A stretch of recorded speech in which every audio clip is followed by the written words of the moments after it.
Step into the unknown with the Shadow Frequency and your host, Matt Wilson, as he takes you where the shadows hum. Welcome to the Shadow Frequency, episode 128, where we dive into the darkest corners of the paranormal. I am Juniper, your producer, and tonight we're crossing the Atlantic to explore Chingle Hall, a 13th century manor in Lancashire, England, known as one of the most haunted houses in the UK. This ancient estate, steeped in tragedy and secrecy, is said to crawl with spectral monks and restless spirits. Matt, you've been digging into this one. Feeling any chills yet? Oh, Juniper, I'm already hearing whispers from across the moat. This place has stories that make your skin crawl, ghostly monks, poltergeists, and a history soaked in sorrow. I'm ready to take our listeners into the shadows of Chingle Hall. I bet they're ready too. So grab your flashlights, folks, and let's follow Matt into the eerie depths of this haunted manor. Take it away, Matt.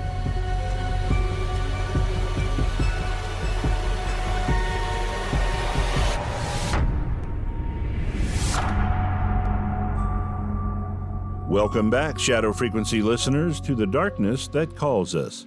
Tonight, we're stepping into Chingle Hall, a 13th century manor in Goosnarr near Preston, Lancashire, a place where the veil between the living and the dead feels paper thin. Built in 1260 by Adam D. Singleton, this moated manor, originally called Singleton Hall, was crafted in the shape of a cross, its timbers hewn from the wreckage of a Viking longboat found in River Ribble. From its very bones, this house carries an ancient, restless energy. Picture it. A small, cruciform manor surrounded by a moat. Its studded oak door once reached by a wooden drawbridge. The air feels heavy here, as if the weight of centuries lingers. By the 16th century, Chingle Hall became a stronghold for the Catholic Wall family during a time when practicing Catholicism in England could mean death.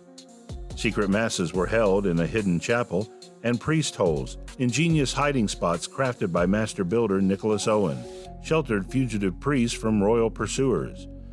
These cramped dark spaces still exist, and some say they trap more than just history.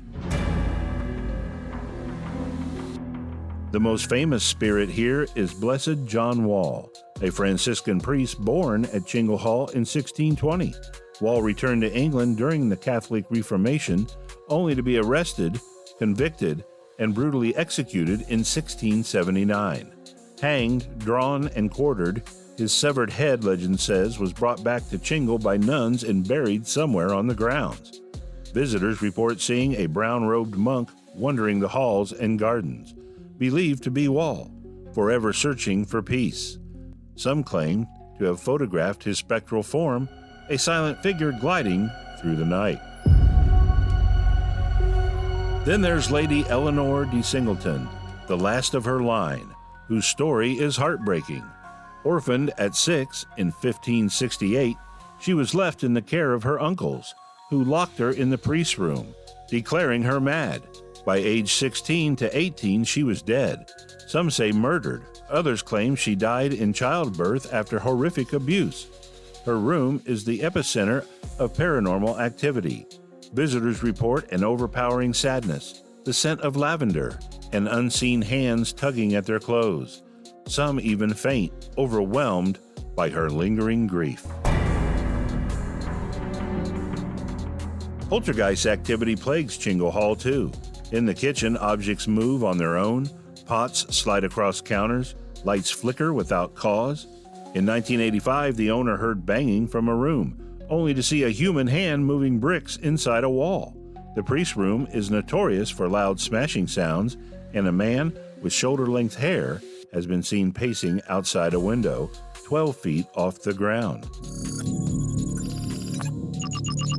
The grounds themselves hum with unease. Dogs cower at the sight of black-robed figure, unlinked to any known monk, suggesting a darker presence tied to the manor's turbulent past. Could it be the sorrow of persecuted priests or something older, tied to the Viking timbers? Whatever it is, Chingle Hall's walls seem to hold their secrets tightly, whispering to those who dare to listen.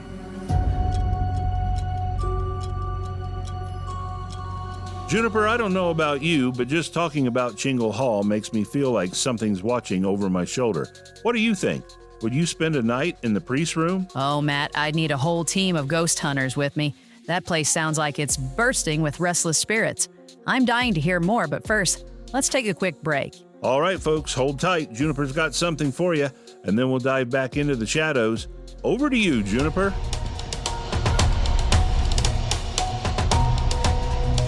Wow, listeners, Chingle Hall is giving me goosebumps already. Those stories of spectral monks and Eleanor's tragic spirit really make you wonder what's lingering in those ancient walls. We're only halfway through, and Matt's got more chilling tales coming up, including a skeptical take to shake things up. If you're loving the Shadow Frequency, you can like and subscribe on YouTube, TikTok, and Facebook, and all the major podcast directories. You can visit our website at shadowfrequencypodcast.com to catch all of our episodes. Leave us a voicemail. Tell us where you're listening from. And you can check out our Shadow blog and grab some cool swag from our store. Plus, you can support us by buying us a coffee. Now let's head over to the mailbag. I gotta reach over here and hit the button. It's time for the Shadow Frequency mailbag. All right, it's time for the mailbag segment where we share your thoughts and spooky stories. And today we've got a message from Mark in Ohio. He sent, this podcast is so much fun to listen to. Just saying hi, he says. Thanks, Mark, for the love. Then we're thrilled you're enjoying the Shadow Frequency. Keep those messages coming, folks. You can send them to shadowpodcast@protonmail.com. All right, Matt, let's get back to the hauntings. What's next for Chingle Hall?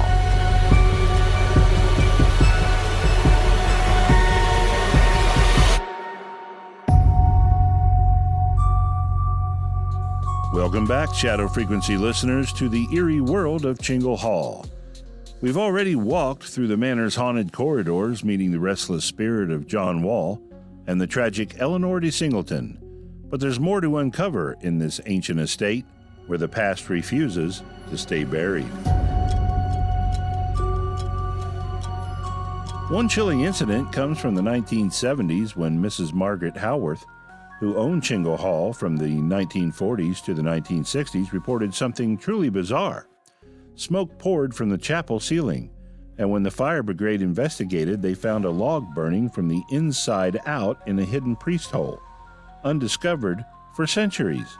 Was this spontaneous combustion, or did some supernatural force ignite it? Mrs. Howarth herself embraced the manor's ghostly reputation, sharing tales of monks appearing in the halls and doors slamming on their own.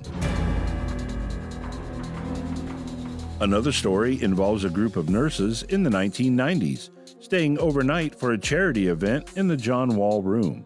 One nurse, a total skeptic, froze in terror when she saw a hooded monk standing behind her colleague. Others felt an unseen presence, and a reporter covering the event was so spooked by a slamming door that he refused to enter the house again. These encounters aren't rare. Visitors often report flashing lights, footsteps in empty corridors, and even electronic devices failing, as if these spirits drain their power. Then there's the skull-like apparition photographed in 1980 at a bedroom window. Some believe it's tied to Eleanor's tragic story, perhaps the spirit of her child, born with a malformed head.